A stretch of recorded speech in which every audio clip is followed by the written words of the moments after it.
Assalamualaikum warahmatullahi wabarakatuh. Perkenalkan, nama saya Rufaida Mustaqimah Najwa dari Fakultas Keguruan dan Ilmu Pendidikan Program Studi Biologi 2024 kelas A dengan NIM 16. Kali ini saya akan membahas asal-usul bahasa Indonesia. Sebenarnya tuh dari mana sih asal-usul bahasa yang kita gunakan sehari-hari ini, dan sejak kapan pula bahasa Indonesia disahkan dan menjadi bahasa resmi negara kita? Sebelumnya disclaimer dulu, kalau selama memaparkan ada kesalahan mohon dimaafkan karena ini merupakan tugas mandiri dari mata kuliah bahasa Indonesia.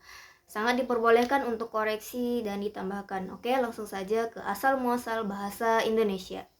Nah, jadi sebenarnya bahasa Indonesia itu berasal dari bahasa Melayu. Kenapa berakar dari bahasa Melayu? Untuk itu kita balik jauh dari kerajaan dulu.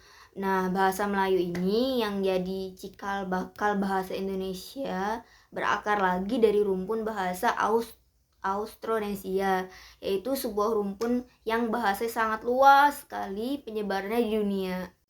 Menurut sejarawan Leonard de Andaya, bentuk paling purba bahasa ini disebut Proto-Melayu atau Polinesia yang diperkirakan telah berkembang di Filipina sekitar 2500 tahun sebelum Masehi. Sedangkan sekitar 2000 sebelum Masehi, bahasa Proto-Melayu atau Polinesia ini berkembang cabang-cabang bahasa baru seiring migrasi para penuturan ke Nusantara.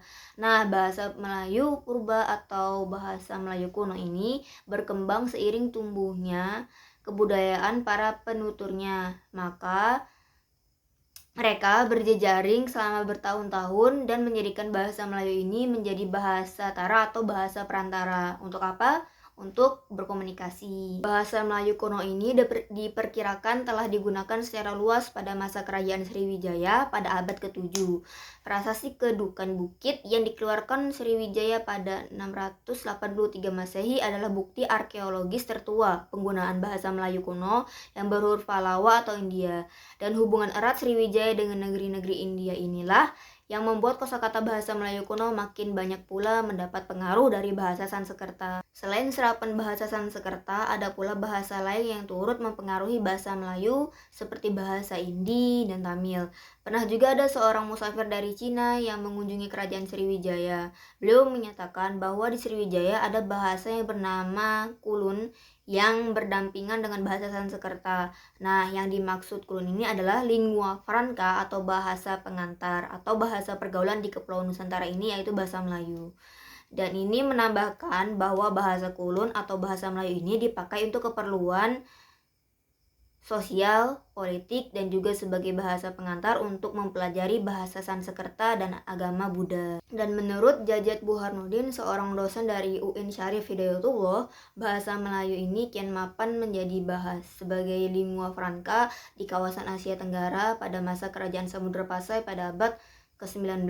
Masa ini bahasa Melayu berkembang dengan menyerap pengaruh bahasa mitra dagangnya seperti Arab dan sama Persia. Ketika Laut Melayu mulai sibuk oleh perdagangan internasional pada abad ke-15 sampai abad ke-17, bahasa Melayu ini sebagai lingua franca dan penggunaannya sebagai bahasa tara atau bahasa perantara perdagangan sampai meluas ke Kamboja, Vietnam, Filipina. Dan saat itulah bahasa Melayu tidak lagi hanya menyerap unsur bahasa asing, tapi mulai mempengaruhi bahasa lokal di Asia Tenggara. Kemudian bahasa Melayu meluas kembali di zaman Belanda saat menempati Indonesia, dikarenakan pada tahun 1930 Balai Pustaka Cenah di bawah pimpinan Derinkes dengan proyek Taman Pustaka.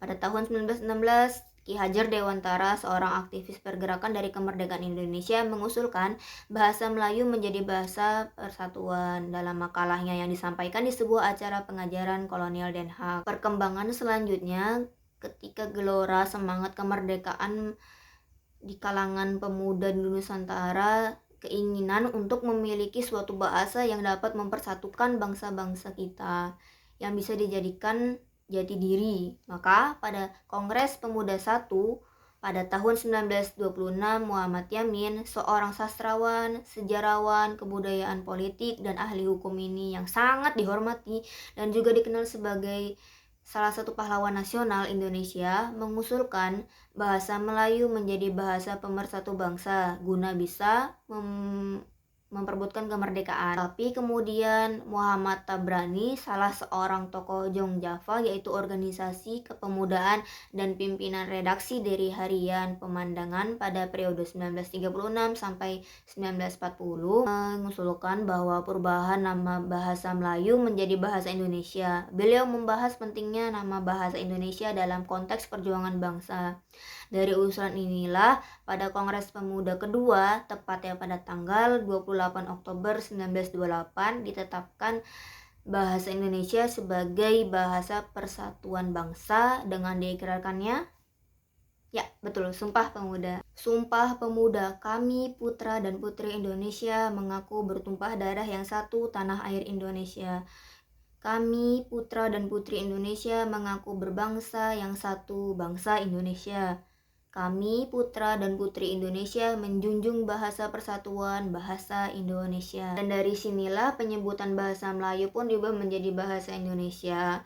Dan secara sosiologis bahasa Indonesia ini sudah menjadi bahasa persatuan, sedangkan secara yuridis bahasa Indonesia baru diakui sebagai bahasa nasional atau bahasa negara pada tanggal 18 Agustus tahun 1945, sehari setelah kemerdekaan kita, ditandai dalam Undang-Undang Dasar 1945 pada bab 15 pasal 36. Selanjutnya, fungsi bahasa Indonesia. Yang pertama, sebagai bahasa nasional, itu adalah lambang kebangsaan, identitas nasional, dan alat penghubung masyarakat berbagai suku dan daerah.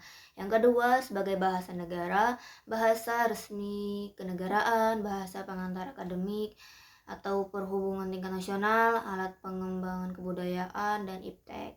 Cukup, mungkin sekian pemaparan saya di video kali ini. Kurang lebihnya mohon maaf.